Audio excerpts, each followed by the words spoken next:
Sveiki žemdirbiai, svečiai, politikai.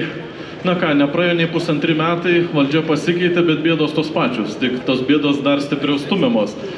Jeigu kažkam atrodo, kad kažko nepalies, tai žinokit, palies visus. Ar tu būsi mažas ar didelis, visus. Ir turbūt pagrindinė bėda yra ta, kad vyriausybės programai įrašyta, kad žemės ūkio strateginė šaka, bet dabar strategiškai, kryptingai esat naikinami. Ta kryptis yra tęsiama. Pasakysiu labai paprastai kaip. Mokesčių pavidalu. Juridiniai asmenys, individuali veikla.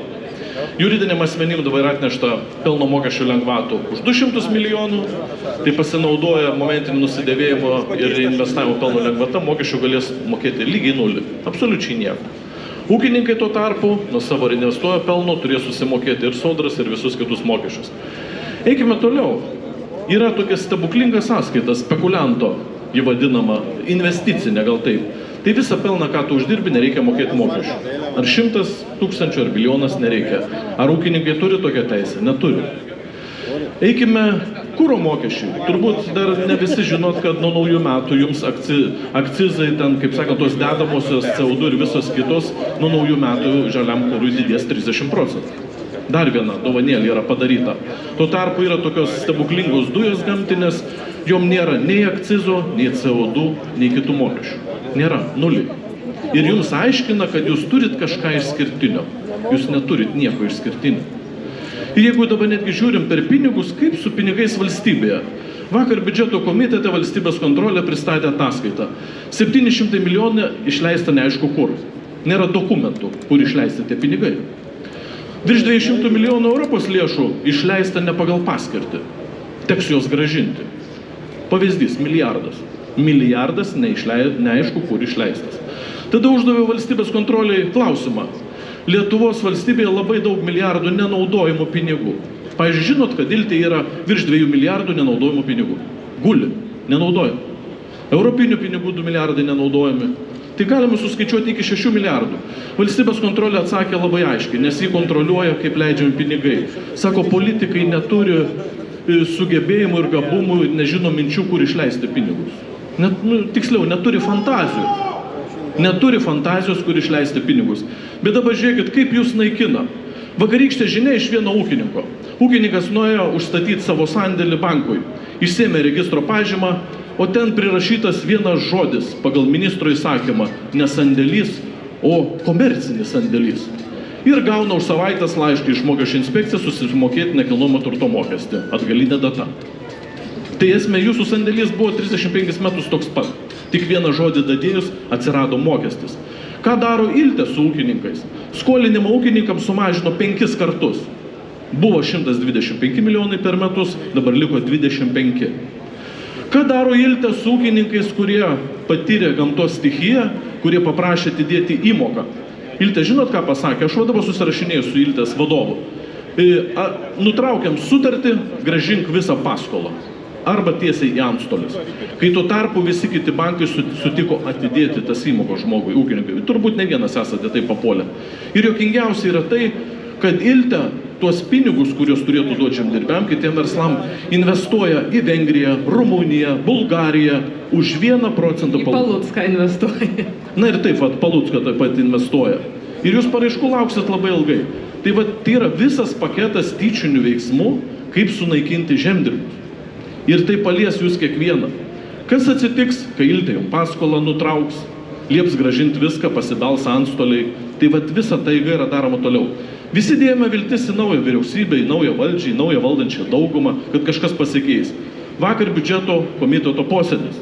Visi pasiūlymai, kurie buvo dėl žemdirbių, visi buldozerių nustumti ir atmesti. Visi nustumti.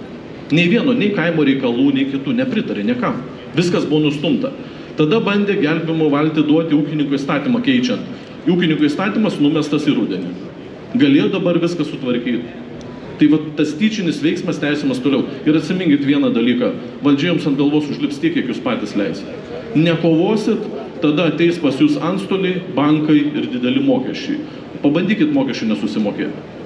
Tai kovokit ir turim kartu kovoti, nes kito kelio nebėra. Ir politikai kitos kalbos nebesupranta. Deja, situacija tokia.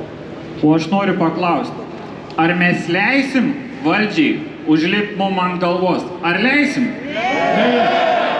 Dar kartą. Ką mes padarysim su tuo buldozeriu? Nustumsim mes jį į šalį. Labai gerai. Neleisim ir sekantį kartą, jei nepaklausys, atvažiuosim kelis kartus gausiau. Taip? Ir jeigu galima, labai vieną trumpą. Prieš 100 metį bolševikai jau buvo uždėję labai didelius mokesčius. Bet tada lietuvių tauta pasipriešino ir net bolševikus privertė nuimti mokesčius. Tai dėja, bet istorija kartojasi, tik dabar politikai yra su to pačiu bolševiko vardu, nors ir turi Lietuvos pilietybę. Tai gerai, turiu aš klausimą Valiui. Kadangi biudžeto komiteto narys, jūs ten su skaičiais daugiau, su eurais daugiau susiję, žinot tuos niuansus, tai vieną klausimą tokiu turiu dabar. Individualią veiklą, ūkininko veiklą nori apmokestinti gausiau gyventojų pajamų mokesčių. Ar yra skaičiai pateikti, kiek bus surinkta tų lėšų? Tai iš tikrųjų, kiek dirbu Seime, 9 metai pirmą kartą nepateikė duomenų, kiek apiplėš individualią veiklą. Nėra skaičių. Nepateikė skaičių. Pateikė bendrą jovalą, sakė, iš to jovalą bandykit išsirinkti. Ir kai vieną dieną vienoks variants, antrą dieną trečio, dabar nežinau, jau 9 variantas turbūt. Ir galutinių skaičių mes neturim.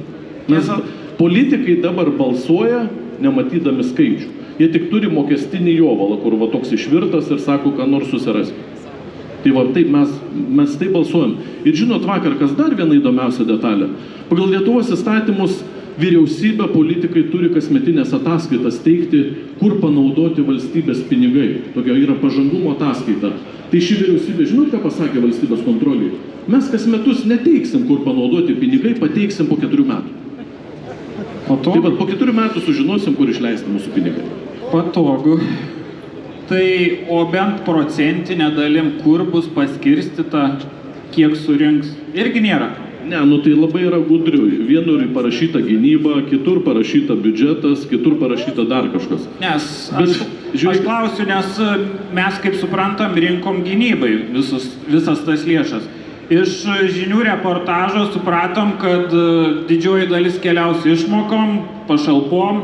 Tai kaip ten yra, nesuprantame. Kai sukrisi bendrą katilą, tada jau vyriausybės fantazija kam padalinti. Bet žinot, kas įdomiausiai, mes galėjom padaryti kaip Lenkai. Lenkai pasakė Europos komisijai, dalį RRF lėšų nespės vis tiek panaudoti, Lietuva irgi nespės, nes terminas trumpas. Tai sako, mes nebedarom dalies žaliųjų kursų, tuos pinigus įdedam į gynybą ir jokių reformų nedarom. Nieko. Tai ministro paklausiu, kodėl taip nedarot. Nu, sako, ne, mes kitaip pasirinkom. Ir žinot, ką ministras sakė, aš paklausiu asmeniškai, kodėl tu juridinis asmenis lengvatas duodi 100 milijonės? Ministro to su buldozeriu mačiau vieną. Kodėl juridiniam asmenim duodat lengvatą 100 milijonės, visą kitą, gerinat jų gyvenimą, mokestį keliat tik lygiai 1%, nesumuojat jų pajamų, dividendų, nieko, jiem pats geriausias gyvenimas. O individualią veiklą jūs norit pribaigti per mokesčius. Bet 113% kilimas mokesčių. Tai atsakė tiesiai šviesiai, tokia politinė valia šios daugumos. Tai aišku, sužinosim ketvirtadienį, kas balsuos, kas ne.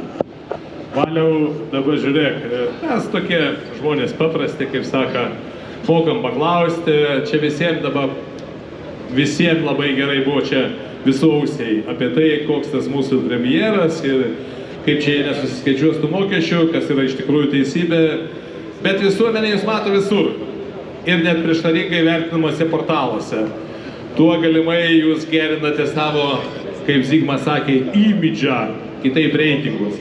O kaip tas darbas Seime sekas? Ar užtenka to laiko prisiliesti prie teisėkūros ir kiek jūsų pateiktų teisės aktus su žemės ūkiu, ar, ta prasme, švietimu, mokslo, kas liečia ir kitais klausimais, pataisų per šią kadenciją išvydo dienos šviesą ir buvo priimti arba kategoriškai to, kaip ten Martin sakė, to buldozerio atmesti.